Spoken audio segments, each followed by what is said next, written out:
something else that I'm particularly perturbed about is the way in which the Republicans are slow walking the end of this government shutdown. Wait, what, Mike? Republicans? Yeah, I said it, Republicans. Because yes, the shutdown originally started where it was Schumer shutdown, not wanting to agree to basic things, but you know what they say. You can't negotiate with terrorists. That's a thing that we've all heard for many years. And at this point, the Democrats have proven that they are more difficult to negotiate with than actual terrorists. Think about it. Trump was able to make a deal with Hamas before he's able to make a deal with Chuck Schumer, okay, his favorite Palestinian. So what does that tell you about the status of affairs? And it's funny because whenever Trump goes overseas, he's able to make a deal. He's able to bring in revenue. You heard Mike Byrne talking about all the revenue that he's bringing into the country, trillions of unprecedented investment in America. It seems like whenever there's not a Democrat party to work with, Trump is able to get things done with people who are negotiating in good faith. But the Democrat Party isn't negotiating in good faith. They are trying to do everything they can to tank this country and take it to the brink. So people are so uncomfortable, so in dire straits, so chaotic that they don't know what to do and they go crazy. And hopefully, in their eyes, they vote against Trump. That is what they're trying to do. Republicans know this. So Republicans need to get smart and fight fire with fire. President Trump was talking about this particularly this week on Friday in the White House. Here is what he had to say about the filibuster. It's a hot button conversation and topic of conversation. What should happen with that? Here is President Trump. Roll it. Here's some of the things that would pass if we terminated the filibuster. Voter ID, no mail-in voting, no cash bail, no men and women's sports, no welfare for illegals. You could go on and on. This is 2 pages of things we'd do if you did that. Without it, I don't know that you pass anything because you can't deal with them. They're really irrational. They really are. But I was happy to see that a tremendous liability to this country, a woman that made herself rich in this country, Nancy Pelosi, has quit, and she'll be out of here pretty soon. And that I consider that to be a great asset for America. President Trump saying it right there. If you abolish the filibuster, all of those things would happen. People say to me, Mike, I don't know if we should be abolishing the filibuster because then you set a precedent for the Democrats. They'll just then abolish the filibuster when they get in. Who abolished the filibuster first? It was Harry Reid.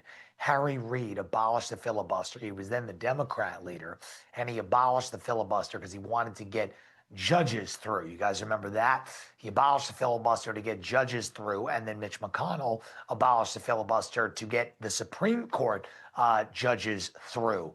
So that has been the history of the filibuster precedent. Trump is now saying abolish it for everything, and the filibuster basically takes the threshold down from 60 votes to a simple majority to get things through. The leaders of whatever chamber, the House or the Senate, set the rules for that Senate or that House. Obviously, the Senate, there's a new Senate every 6 years.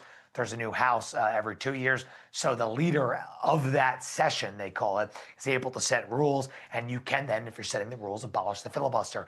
That falls squarely on Senate leadership and John Thune. He can abolish the filibuster if he wants. He makes the rules. I hope that's now clear for everybody at home. John Thune is an interesting character because, as an Italian, I watched on Columbus Day him not acknowledge our holiday and call it Indigenous Peoples Day and celebrate it, and that's when I knew he was suspect. He was always a never-Trump rhino. I'm not a big fan of Thune to begin with.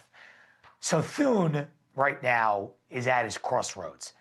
He can make up for it if he abolishes the filibuster. Oh, but Mike, the precedent that will create.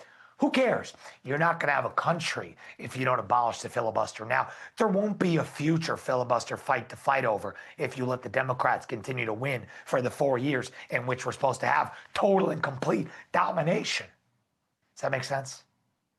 But here is Thune on Friday, I believe it was, or Thursday, talking about the shutdown, acting like a tough guy.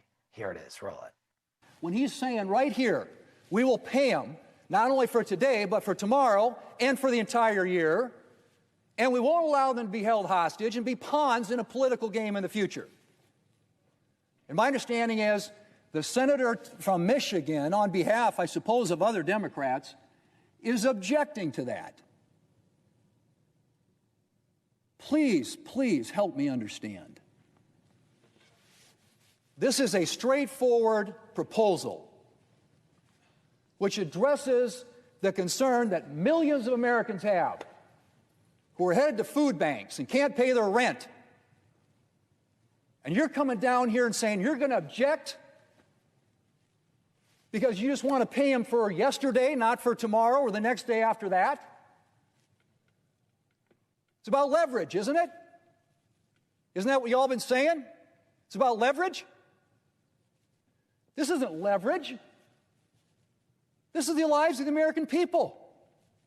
Senator of Wisconsin has put forward a straightforward proposal to pay people, federal employees, today, tomorrow, and in the future.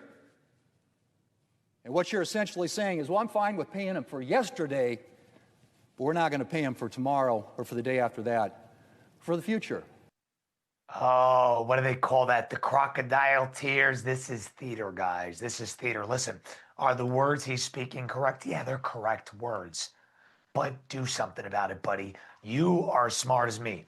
You know that they don't care. You know they want a place where there's no air traffic controllers, nobody can fly, there's a total ground stoppage, total gridlock in our economy because of that, because the air traffic controllers aren't working, they're overworked, the TSA isn't getting paid, people aren't getting paid for months, people can't make ends meet and pay their rent, they're worrying about bills when they should be working, causes chaos. The air traffic controllers who are still working aren't working with clear mind. That then causes problems. People aren't getting food stamps. They then riot. That is what the Democrat Party wants. But Trump is saying, hey, we're going to keep playing the game until the Senate Republicans abolish the filibuster when they should abolish the filibuster when President Trump says so.